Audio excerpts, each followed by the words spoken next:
Welcome to English Avenue, your home for powerful stories, life-changing books, and smart strategies to help you speak English fluently and confidently. Today, you're going to listen to one of the most emotional and inspiring brand success stories in the world. Do you know how much money Honda makes every single minute? More than $25,000 in just 1 minute. They don't just make bikes. They don't just make cars. They also build private jets, robots, and even boats. But here's the truth. This story is not about money. This is a story of a man who faced rejection, loss, war, earthquake, bankruptcy, and humiliation. This is a story of a man who had no formal education, no rich family, and no support, yet changed the world. Soichiro Honda. This story will teach you why failure is not your enemy, how pain can build your future, and how even if the world says you can't, you still can. So watch this story till the end, because every chapter will give you hope, motivation, and most importantly, simple English you can learn and understand easily. And if you enjoy the story, make sure to subscribe to our channel for more stories like this. Let's begin. Chapter 1. The Boy Who Watched Wheels. Soichiro's Early Life. Soichiro Honda was born on November 17, 1906, in a small village called Komio, in Shizuoka Prefecture, Japan. He was not born in a city. He was born in a very poor and quiet village. His family was poor, but not just financially. They had many emotional struggles too. His father, Jiaki Honda, was a blacksmith. That means he used to repair things like bicycles, kitchen tools, and other metal items. He was also very smart with his hands. His mother, Mika Honda, was a weaver. She made cloth from her hands. They were a working-class family. Every member of the family worked hard to survive. But life was not easy for them. Soichiro had 8 siblings. Yes, 8. But you know what? 5 of them died when they were very young. They were so poor that they couldn't afford medicine. Soichiro saw death very closely. He saw pain, he saw hunger, he saw helplessness. He said later in an interview, "I was not afraid of failure, because I saw things worse than failure when I was a child." His first love was not a person. It was a machine. One day, a strange machine came to his village, something he had never seen before. It was a car. He had never seen one in real life. He was only 8 or 9 years old when he saw that car for the first time. The road was dusty, the engine was noisy, the driver was proud. But Soichiro was curious. He ran behind the car. He looked at the wheels. He stared at the moving parts. He didn't care about the dust. He didn't care about the noise. In that moment, he fell in love, not with the car, but with how the car moved. He said later, "I don't remember the color of the car. I don't remember the brand. I only remember the smell of oil. I only remember the sound of the engine. That was enough." Many people think to become successful, you must be top in school. But Soichiro was not a good student at all. In fact, he failed many subjects, and sometimes he would skip school just to go to the workshop with his father. His teachers didn't think he would achieve anything. His classmates didn't take him seriously. But what nobody saw was this. He was learning with his hands. He loved machines. He loved engines. He loved building things. Sometimes he would collect old bicycle parts from the street and bring them home. He would fix them, build new things, break them again, and learn from his mistakes. His brain didn't like textbooks. His brain loved nuts, bolts, wires, tools, and gears. When Soichiro turned 15 years old, he did something very bold. He saw an advertisement in a newspaper for a mechanic job in Tokyo, the capital city. He had never been to a big city before. He had no money. He had no rich uncle in Tokyo. But he still applied. And guess what? He was selected. But the company didn't say, "We'll train you fully." They said, "You will be an assistant. You will clean. You will observe. You will not touch the tools for a long time." But Soichiro said, "Okay." He didn't want a perfect job. He wanted a place to learn. He worked under Art Shokai, a small auto repair shop. The owner was impressed because Soichiro worked harder than anyone else. He cleaned the floor. He observed every step when someone repaired an engine. He watched every movement, listened to every sound, and remembered every detail. He stayed up late to learn more. He asked questions. He read manuals. And soon, he started getting noticed. He was given his first chance to build a racing car engine. At age 17, he helped his company win a race. By the time he was 22 years old, he had big dreams. He didn't just want to fix cars. He wanted to build parts, create new technology, and start his own company one day. He said, "The best learning is not in books. It's in failure, hands-on experience, and your own passion." And with that vision, Soichiro started taking the first steps toward building his future empire. But life was going to test him many, many times. Chapter 2: Fire, Failure, and the Rise of a Dream. After working for many years in the repair shop, learning everything about machines, engines, and parts, Soichiro finally opened his own small company. He called it Tokai Seiki, Eastern Sea Precision Machine Company. What did his company do? It made piston rings, an important part inside car engines. Every car needs piston rings. Without them, the engine will not work properly. So Soichiro thought, "If I can build piston rings and sell them to big companies, my company will grow." He had no big machines, no team of experts. He had only a small workshop, some basic tools, and his hands. But what he had more than anything was belief. Belief in his dream. Now let's talk about the truth. The first time Soichiro made piston rings, they failed. The second time, they also failed. The third time, still failed. Not one company wanted to buy them. Even the biggest car company in Japan at that time, Toyota, rejected his work. They said, "The quality is too poor. These piston rings are useless." Can you imagine? After all that hard work, he got nothing. But did he stop? No, Soichiro didn't cry. He didn't run away. He said something powerful. Success is 99% failure. So he kept working. He tested. He failed. He tested again. He went to a technical school in the evening to learn more science. He used his own savings to do experiments. He even sold his wife's jewelry to keep the business running. He tried more than 50 times to get it right. And finally, one day, it worked. After years of hard work, Toyota finally said, "Yes, we want your piston rings."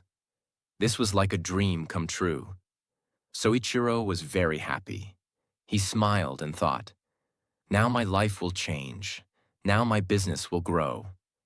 Toyota gave him a big contract. They said, "We will buy your piston rings in large quantity." Everything was going well. He started building a new factory.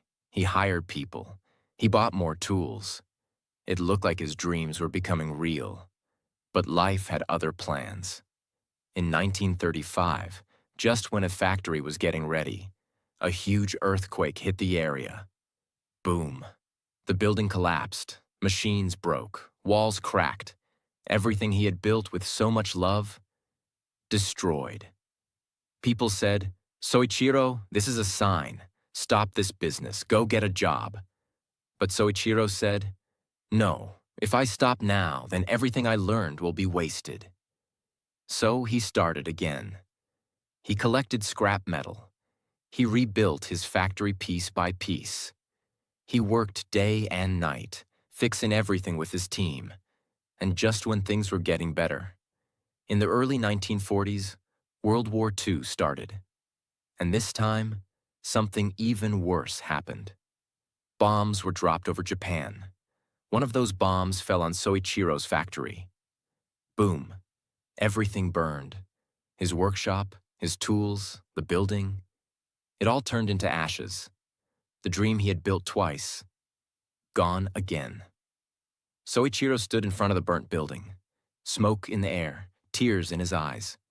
But inside his heart, there was still fire.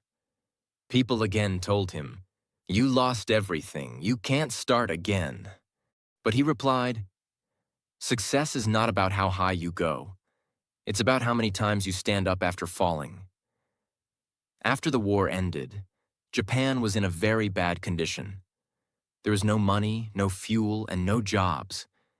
People had lost everything. Soichiro looked around. People were tired. People had no transport. They were walking miles every day. Even bicycles were too expensive. And then, Soichiro got an idea. He had an old army generator, a machine that creates power. He thought, what if I attach this small engine to a bicycle? And he did it. He created the first motorized bicycle in Japan. It was cheap, simple, and fast. People loved it. And just like that, a new company was born. Honda Motor Company. At this point, Soichiro could have named the company anything. But he chose to name it Honda after his own name. Why? Because he believed in accountability. He said, "If it fails, I will take responsibility. If it succeeds, the name will remind people that it all started with one man and a big dream." The small engine bicycle became a big hit. People from all over Japan started buying it. Within a few years, Honda started building better engines, bigger bikes, and stronger machines. They created the famous Honda Cub, one of the best-selling bikes in history. Chapter 3. From Motorbikes to Cars. Chasing Giants with Courage. Soichiro Honda had now created something that was changing people's lives. A simple motorized bicycle. It was affordable, fast, easy to use, and perfect for a poor, broken Japan after the war. People who had no vehicles were now riding motorized bikes, going to work, taking their children to school, doing daily shopping, and even delivering food. This little invention was not just a machine. It was hope. And this was just the beginning. After the success of the motorbike, Soichiro did not sit back and relax. He did not say, "Now I have made it." No, he said something powerful that shows how he thought. The value of life can be measured by how many times your soul has been deeply stirred. He wanted to stir the soul of every person in the world. He wanted to go beyond Japan. He wanted to build something bigger, something more powerful, something that would compete with the biggest companies in the world. He said to himself, "Now we will make cars." At that time, making cars was not a joke. In Japan, there were already giant car companies like Toyota, Nissan, and Mazda. These companies were huge, powerful, well-funded, and already selling cars across the country. Soichiro Honda had never made a car before. He didn't even have proper equipment, engineers, or big factories like Toyota. People laughed at him. Even some of his employees said, "We are bike makers. How can we build cars?" But Honda looked them in the eye and said, "We are not here to copy others. We are here to create something new." He didn't care about how big other companies were. He didn't care that people called him crazy. He believed in taking risks. In the early 1960s, Honda and his team started working on their first car. They worked in small workshops. They did not have air conditioning. They didn't even have proper floors. It was dusty, noisy, and difficult. But they had passion. Honda worked side by side with the engineers.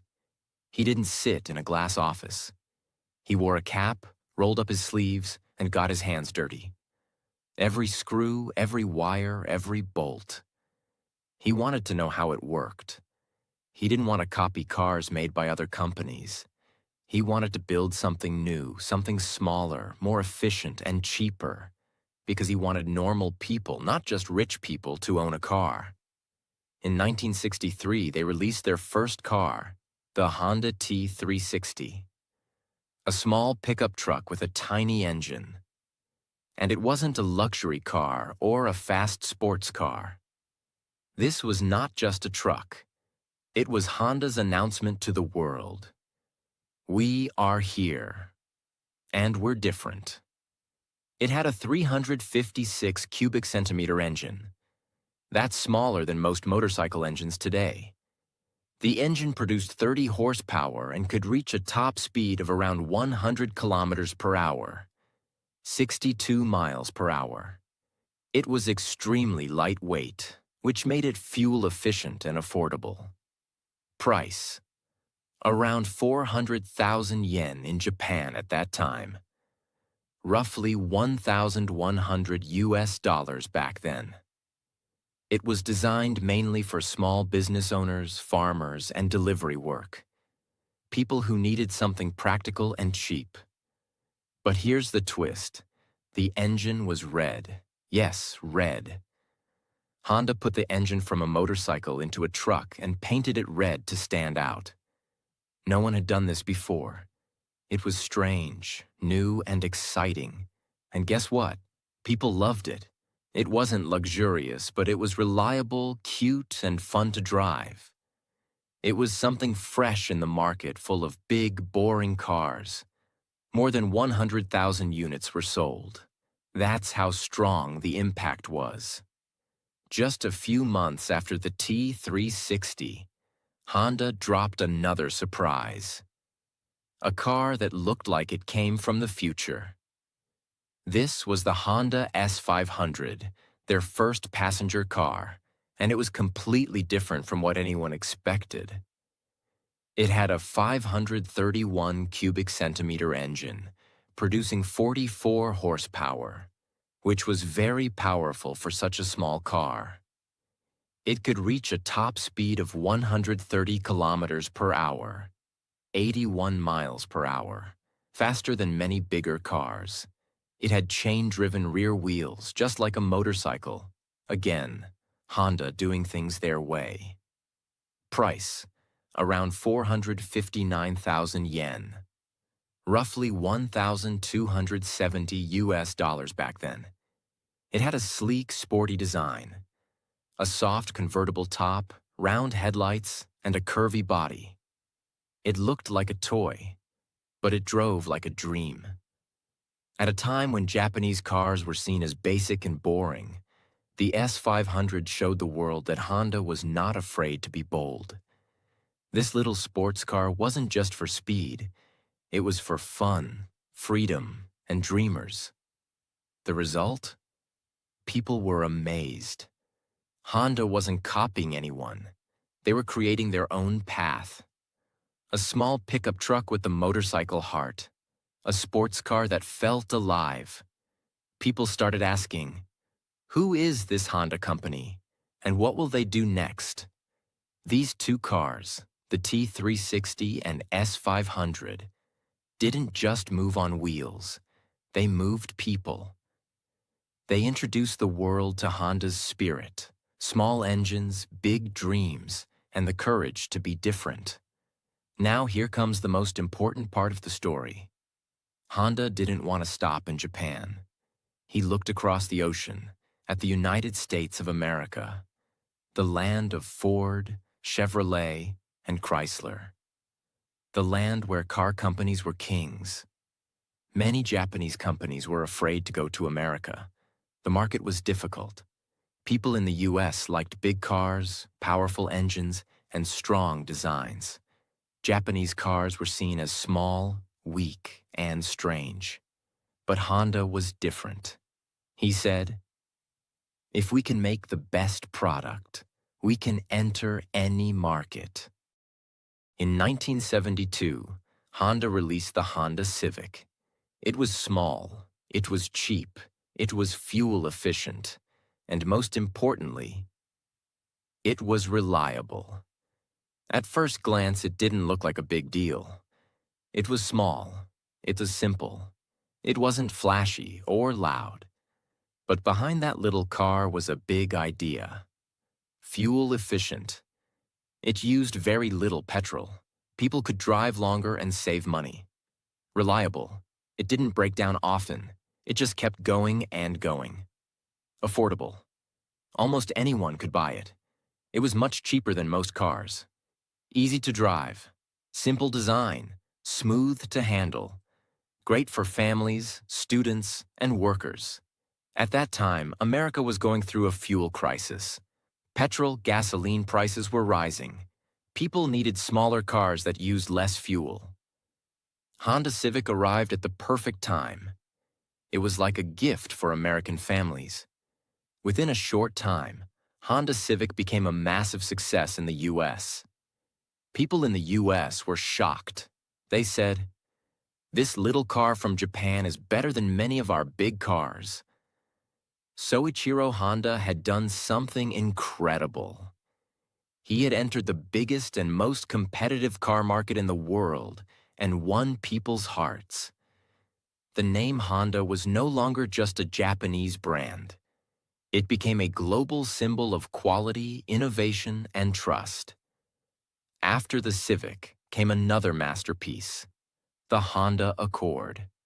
Launched in 1976, the Accord was larger than the Civic, but still fuel-efficient and smart. It became a favorite family car in America, Europe, and across the world. People started saying, "If you want a car that lasts for years, buy a Honda."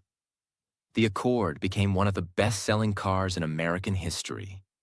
The name Accord means harmony, peace, and agreement. Honda chose this name because they wanted their car to be in perfect harmony with people and the world. Comfortable, efficient, safe. Something that simply felt right. And that's exactly what it became. What made the Accord special? When the Accord was released, it surprised people again, just like the Civic did. Fuel efficient. Even though it was bigger, it still saved fuel. Spacious and comfortable. It had more space inside, great for families and longer journeys. Smooth drive. It felt better on the road. The engine was strong but quiet. Strong build. It was solid, safe, and long-lasting. Affordable luxury. It wasn't too expensive, but it felt premium, and people loved it. People who bought the Accord never stopped talking about it. They said things like, "It's been 10 years, and my Accord still runs like new. I've driven it across the country without a single problem. My dad had one, now I have one too."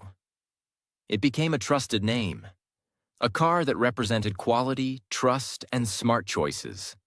If the Civic was Honda's opening act, the Accord was the standing ovation. It showed the world that Honda wasn't just lucky.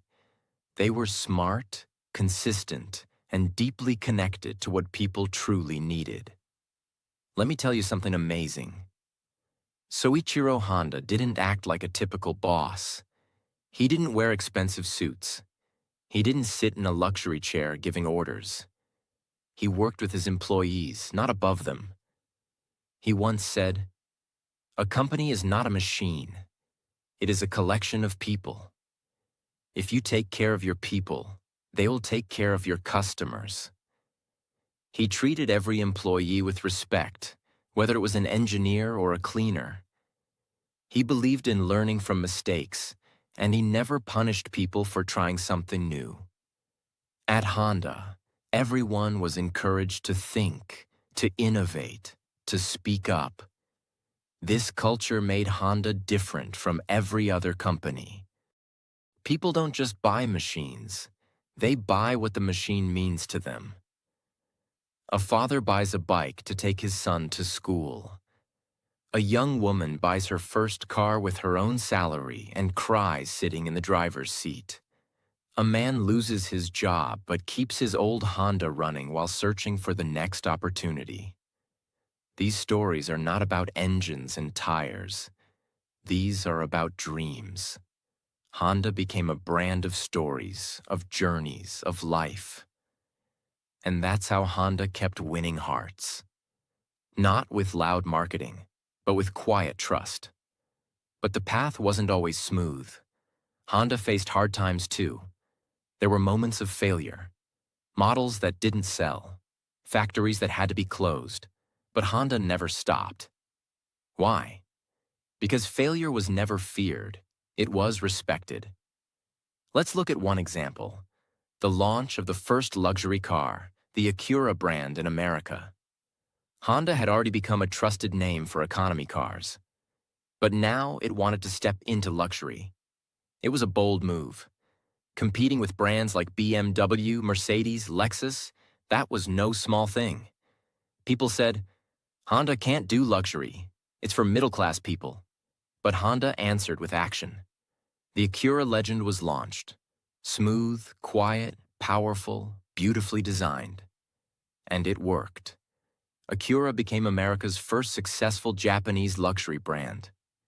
Meanwhile, in the world of motorcycles, Honda was becoming the king. In countries like India, people said, if you want a bike that never dies, buy a Honda. Farmers, students, delivery men, everyone trusted Honda bikes. Models like the CD100, the Shine, and the Unicorn became household names. But Honda didn't stop there. It wanted to give back to the planet. The future was changing. Pollution was rising. So Honda began focusing on green technology. It started working on hybrid engines, cleaner fuel, better batteries, and finally, electric vehicles. While other companies were still thinking, Honda had already started doing. Let's begin at a quiet place. In one of Honda's futuristic research labs in Japan. It's not noisy. There are no roaring engines. There are soft footsteps, quiet discussions, glowing computer screens, and eyes full of wonder. These are not ordinary workers. These are dream builders. They are not working on tires or seats. They are working on dreams that fly. Yes, Honda was now dreaming beyond roads. After becoming a global success in bikes and cars, Honda asked a bold question. What if we can fly? Not just with airplanes, not just with machines, but with hope, with technology that touches the sky. And just like that, a new chapter began. Honda Aircraft Company. You see, when Honda started designing a jet, the world laughed again. Who do they think they are? They are good with bikes, they are good with small cars, but jets? It's not a toy, it's aviation. But Honda had never listened to doubters before. Why start now? So the engineers worked day and night. For 30 years, they didn't stop. They tested, failed, reworked, redesigned. No shortcuts, no rushing. And then came the moment. The first test flight of the Honda Jet. It wasn't just an airplane, it was a revolution. The Honda Jet had engines placed above the wings, a rare design. People said, it won't fly. But it did, and it flew better than anyone expected. It was. Faster, quieter, more fuel efficient, more spacious inside, and smarter in design than jets twice its price. In 2018, Honda Jet became the best-selling light business jet in the world. Now imagine that, a company that began with bicycle repairs. A man who failed in school and business had now built a machine that flies in the sky, above clouds, above doubt, above fear. This isn't just business. This is human achievement. But Honda still wasn't done. It looked again into the future and asked, what do humans really need in the next 50 years? The answer wasn't speed. It wasn't power. It was care. The world is aging. People are living longer, but they need support, love, help. So Honda turned its eyes towards something new. Robots, not scary ones, not cold machines, but gentle, kind, smart robots who could help the elderly, support children, assist the disabled. And thus, Honda created something magical. The world's most advanced humanoid robot at the time. Asaimo, a little white robot shaped like a child in a spacesuit. But this child could walk, talk, run, climb stairs, wave hello, carry objects, and understand voice commands. People cried when they saw it. Children reached out to touch its hands. It wasn't just a robot. It was a symbol of hope, a vision of a future where machines don't replace us. They support us. And still, Honda was not done. It started investing in hydrogen fuel technology, dreaming of cars that emit only water, not pollution. It developed electric vehicles, smart navigation, AI systems, safety features, and even self-driving technology. It worked on walking assist devices for stroke patients. It designed solar energy systems for clean homes. And in every one of these dreams, there was one common thing: respect for life. Not just human life, but the life of this earth. Our home. Because Honda believed that technology should serve humanity, not control it. That progress is only real when it brings peace, health, and hope. Let's now look at what makes Honda truly unforgettable. Is it the vehicles? The jet? The robot? No, it's the philosophy. Soichiro Honda once said, "Success represents 1% of your work, which results from the 99% that it called failure." That's it. The secret. He taught us that it's okay to fall, to cry, to be rejected, to be misunderstood, as long as you don't quit. As long as you stand up one more time than you fall. As long as you believe in your dream more than the world believes in your failure. Honda is proof that ordinary people can do extraordinary things. It's proof that your background doesn't matter. Only your belief does. So what happens now? Where does the story go from here? The truth is, it goes to you. Yes, you, reading this final chapter. This is no longer Honda's story. It's your story now. You are the dreamer. You are the creator. You are the next chapter. Ask yourself, what dream is sleeping inside you? What idea are you hiding because of fear? What gift do you carry in your hands? If a young boy in Japan can rise from a bicycle repair shop to touching the sky, so can you. Remember, you don't need perfect English to start. You don't need rich parents. You don't need fame or followers. You need one thing: courage. The courage to try, to fail, to rise, to try again, to be laughed at, to be lonely, to be strong, to become a light for others. So today, close this story with a full heart. Stand up from your chair and whisper these words to yourself. I will not die with my dream inside me. That's the real ending of this story. Not in a book, not on a screen, but in your life. Because you, my friend, are not small. You are not weak. You are not lost. You are a burning fire. Let it rise. Let it shine. Let it fly. Like a Honda jet, above every limit, above every doubt, above everything the world said you could not do. This is the end of the story, but the beginning of you. Thank you for reading. Now go live your dream, because the road belongs to those who dare to drive it.